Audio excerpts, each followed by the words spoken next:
Hello student, फिर से आपका स्वागत 1/0 स्टडीज़ में।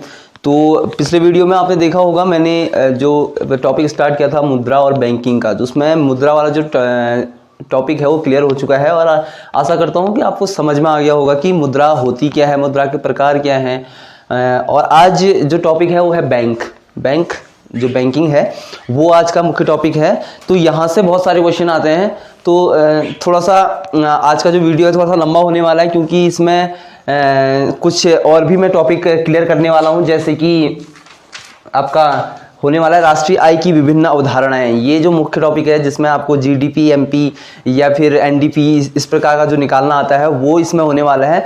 तो वीडियो थोड़ा सा लंबा होने वाला है, तो आपसे मैं रिक्वेस्ट करूंगा कि आप वीडियो को स्किप ना करें और पूरा वीडियो देखें। तो सबसे पहले बात करते हैं बैंक की, कि बैंक होता क्या है। बैंक एक ऐसी संस्था है जो लाभ अर्जित करने के लिए, मुख्य कार्य क्या है, लाभ अर्जित करने के लिए लोगों से क्या करता है, वो जमा स्वीकार करता है, लोगों से जो है धन जमा करता है और उनको लोन देता है, ऋण देता है।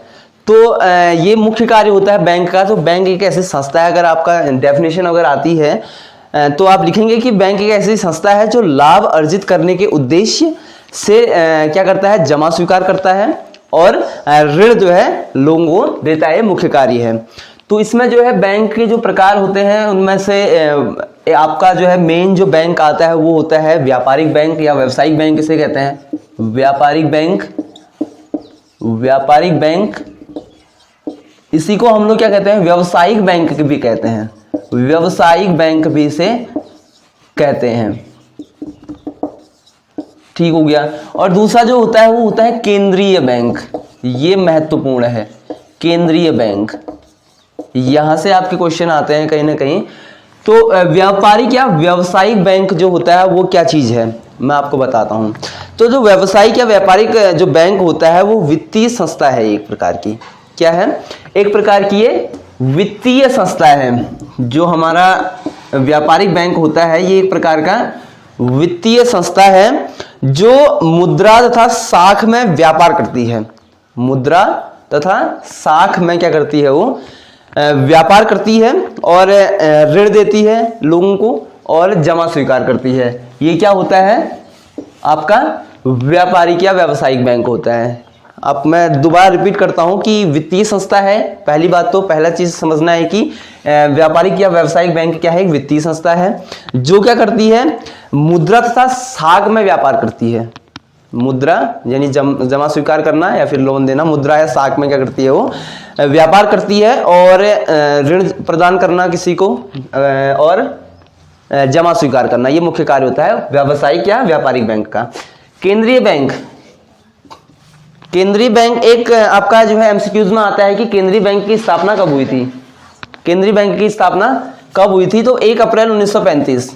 ये डेट आप याद रखना, 1 अप्रैल 1935। आपका 1 नंबर के क्वेश्चन में ये आ सकता है कि केंद्रीय बैंक की स्थापना कब हुई थी, तो 1 अप्रैल 1935 को केंद्रीय बैंक की स्थापना हुई थी। तो ये तो रही कुछ मुख्य बातें जो बैंक से रिलेटिव थी। और इसके बाद जो है एक चीज इसमें आती है कि व्यावसायिक बैंक और केंद्रीय बैंक में अंतर स्पष्ट करना, अंतर बताना। ये मैं देख रहा था कि हाफ ईयरली एग्जामिनेशन या फिर प्री बोर्ड एग्जामिनेशन में ये क्वेश्चन आया हुआ है, तो ये आ सकता है इस बार भी। तो केंद्रीय बैंक और व्यावसायिक बैंक या व्यापारिक बैंक में अंतर स्पष्ट करना आता है। तो ये महत्वपूर्ण है, इसको आप लोग थोड़ा सा ध्यान से इसको देखना कि जो केंद्रीय बैंक है ये सर्वोच्च बैंक होता है। नंबर 1 बात ये सर्वोच्च बैंक है केंद्रीय बैंक, आरबीआई जिसे हम लोग कहते हैं, रिजर्व बैंक ऑफ इंडिया। तो पहला जो बात है वो क्या है, केंद्रीय बैंक क्या होता है, सर्वोच्च बैंक है। और जो व्यापारिक बैंक या वाणिज्यिक बैंक इसे कहते हैं, ये क्या होता है, ये केंद्रीय बैंक के नियंत्रण में कार्य करता है। केंद्रीय बैंक के नियंत्रण में कार्य करता है कौन, व्यापारिक या वाणिज्यिक बैंक भी कहते हैं,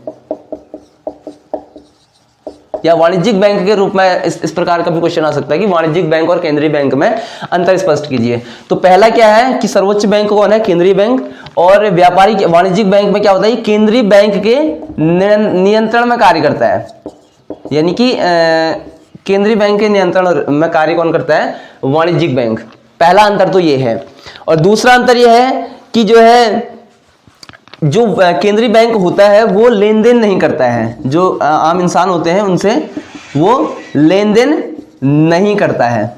केंद्रीय बैंक क्या करता है, लेन देन नहीं करता है, जबकि वाणिज्यिक बैंक क्या करता है, सामान्य जमा करता है, सामान्य जमा या फिर ऋण देना या जमा करना, ये क्या करता है, वाणिज्यिक बैंक ये काम करता है। और जो केंद्रीय बैंक होता है वो नोट जारी करता है, नोट जारी करने का काम भी किसका है, केंद्रीय बैंक का काम है। लेकिन वाणिज्यिक बैंक जो है नोट जारी नहीं करता है, नोट जारी नहीं करता। ये तीसरा अंतर है। चौथा अंतर क्या है, जो अर्थव्यवस्था होती है, अर्थव्यवस्था, जो अर्थव्यवस्था होती है वो उसकी समृद्धि या स्थिरता पर ध्यान करता है।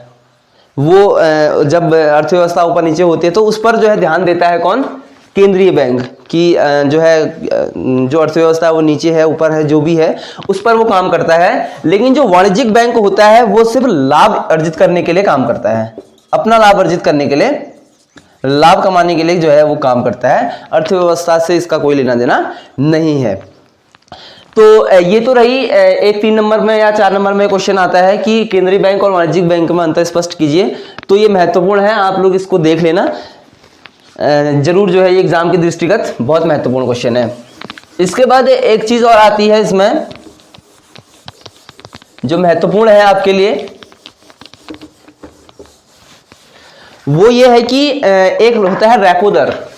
रेपो दर कभी कभी क्वेश्चन पूछ देता है, रेपो दर किसे कहते हैं, रेपो दर किसे कहते हैं, कभी कभी क्वेश्चन आ जाता है। अब देखो जो केंद्रीय बैंक है, केंद्रीय बैंक आपने अभी पढ़ा केंद्रीय बैंक के बारे में, केंद्रीय बैंक और दूसरा है व्यापारिक बैंक। पहला है केंद्रीय बैंक और दूसरा है व्यापारिक बैंक। तो जो है जब केंद्रीय बैंक व्यापारिक बैंक को क्या करता है, अल्पकालीन ऋण देता है, अल्पकाल के लिए कोई ऋण दिया, किसने, केंद्रीय बैंक ने, किसको, व्यापारिक बैंक को। केंद्रीय व्यापारिक बैंक को अभी लोन की जरूरत पड़ी, उसने केंद्रीय बैंक से जो है लोन लिया। जिस दर पर जो है केंद्रीय बैंक किसको लोन देगा, व्यापारिक बैंक को लोन देगा, जिस दर पर, उसे कहते हैं रेपो दर। रेपो दर उसे कहते हैं। आप समझ चुके होंगे मैं क्या कहना चाह रहा हूं।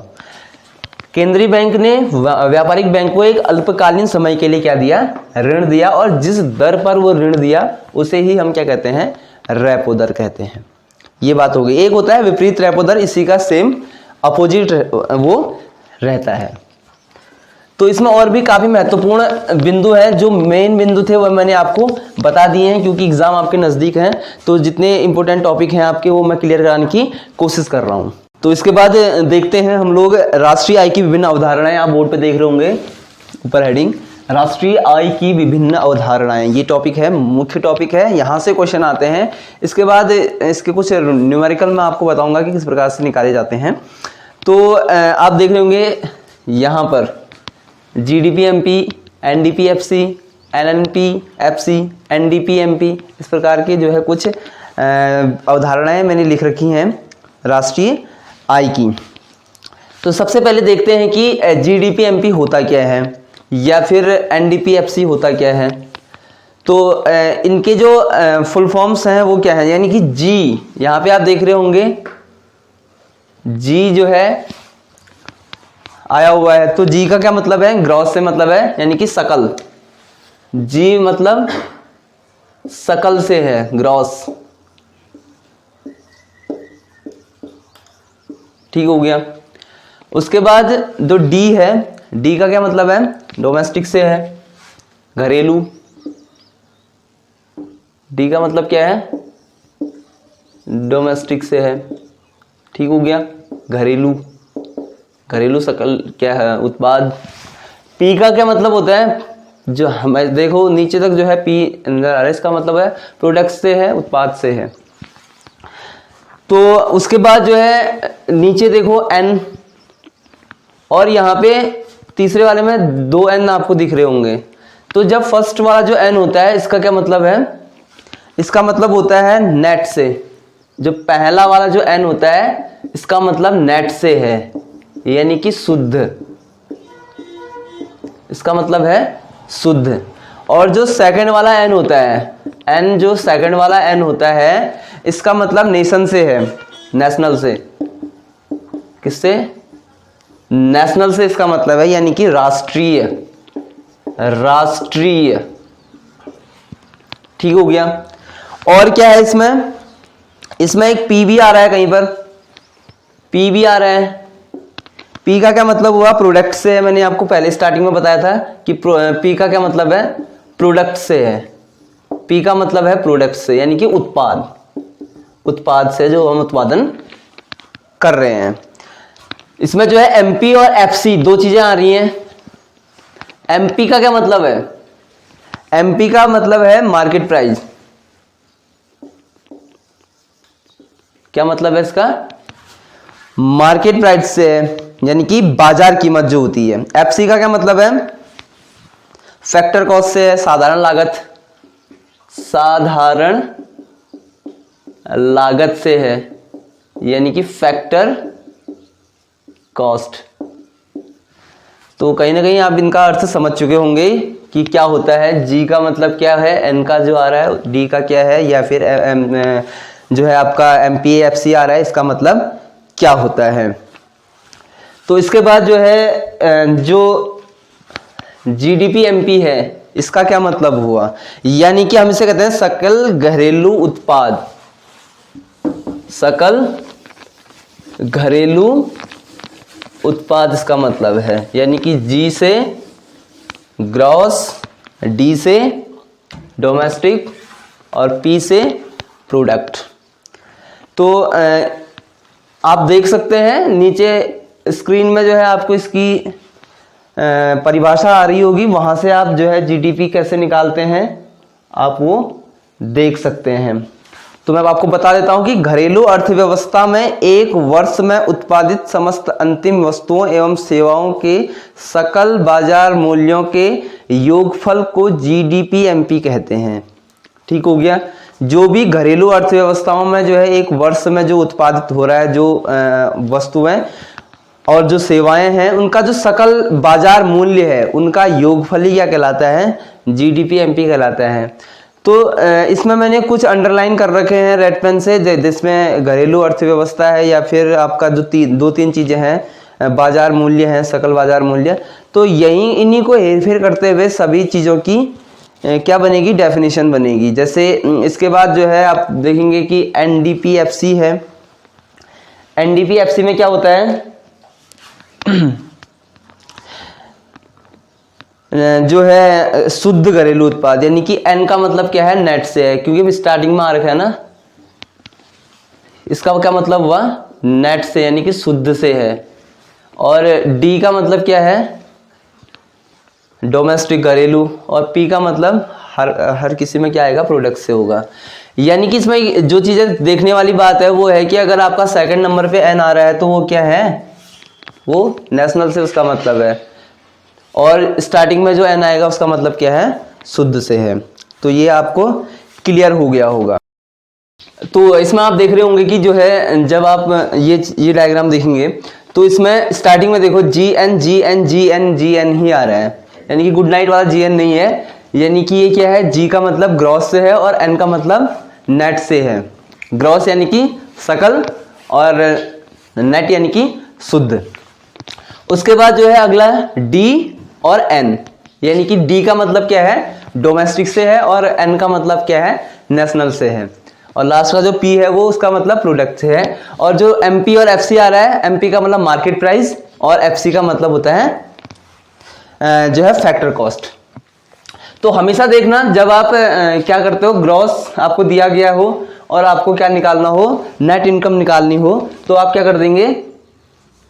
जो हमारा डिप्रिसिएशन दिया रहता है, जिसे हम डीईपी करके आपको देखते होंगे, ये चीज से आप क्या कर देते हैं? उसको माइनस कर देते हैं। जैसे एग्जांपल के लिए हम समझते हैं, जैसे कि एक कोई कार कंपनी है, फैक्ट्री कंपनी है जो कार जो है क्या बनाती है? कार बनाती है।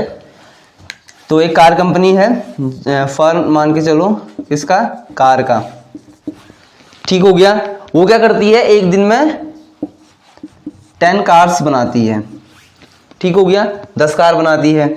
और प्रत्येक कार का जो है लागत कितना है, मार्केट प्राइस क्या है आपका 10 लाख रुपया है, ठीक हो गया। 10 कार एक दिन का बनाती है और प्रत्येक का मार्केट प्राइस क्या है 10 लाख है। तो कितना जो है एक दिन में जो है ग्रॉस सकल करता होगा, तो क्या कर देंगे हम लोग 10 लाख को 10 से मल्टीप्लाई कर देंगे तो कितना हो जाएगा 1 करोड़ हो जाएगा, ठीक हो गया।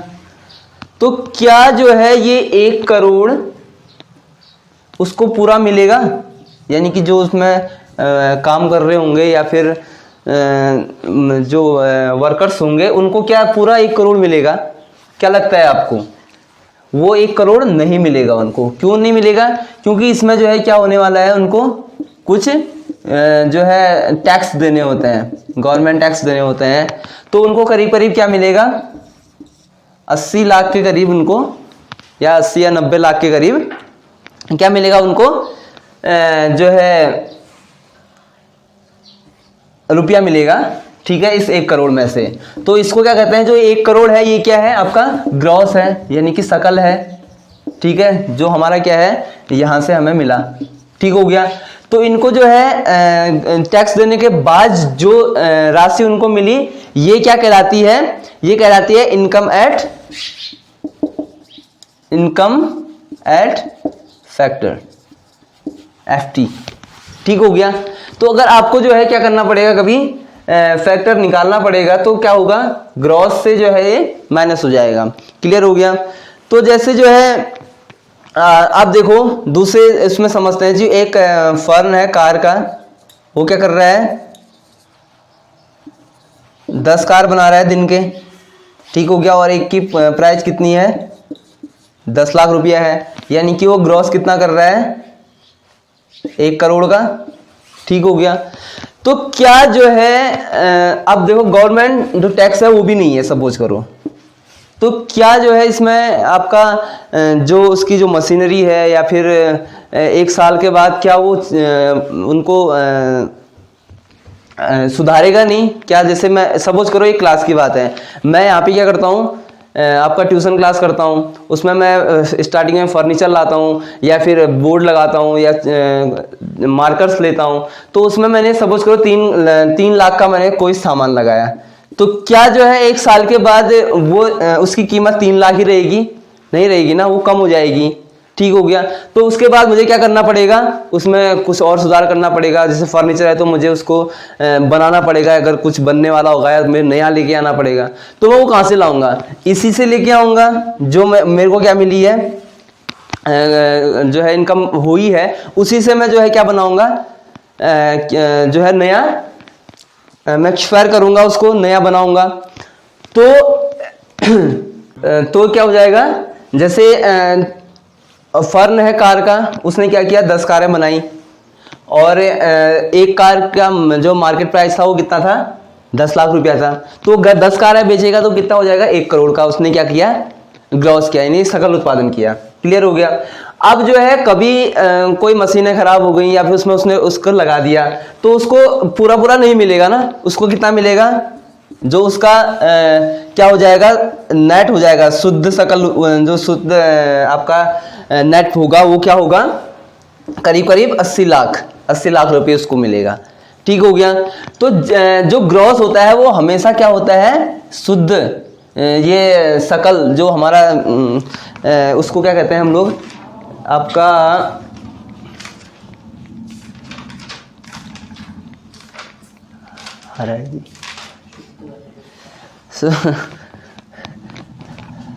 शुद्ध घरेलू उत्पाद, शुद्ध कह सकते हैं नेट को। तो जो वो होता है वो क्या होता है आपका छोटा होता है और ग्रॉस क्या होता है हमेशा बड़ा होता है, ठीक हो गया। तो ये इसका बहुत बेहतरीन एग्जाम्पल है। तो उसको पूरा जो है कितना मिलेगा, पूरा पैसा नहीं मिलेगा। तो इसके बाद जो है क्या होता है MP और FC, यानी कि मार्केट प्राइस और फैक्टर कॉस्ट, ठीक हो गया। तो मार्केट प्राइस यानी कि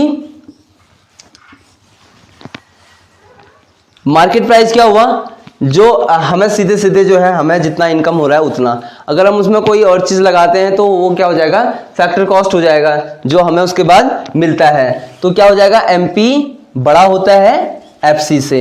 तो ऐसे ही जो है आपका क्या है तीसरा, एमपी और एफसी है, एमपी एफसी सॉरी आपका डी और एन यानी कि डोमेस्टिक और नेशनल। ये थोड़ा सा समझने वाली बात है, ठीक हो गया। तो डोमेस्टिक क्या होता है, जो इंडिया में यानी कि जो किसी जैसे इंडिया की बात करते हैं तो इंडिया में जो है अगर कोई इंक्रीज कर रहा है किसको, आपका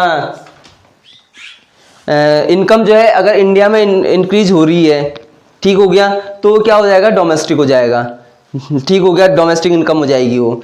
नेशनल क्या हुआ, अगर इंडियंस जो है इंडियंस के द्वारा क्या हो रहा है इनकम जो है इंक्रीज हो रही है तो वो क्या हो जाएगा, नेशनल इनकम हो जाएगी वो, ठीक हो गया। जैसे इसको समझते हैं हम लोग, जैसे ही इंडिया है, ठीक हो गया,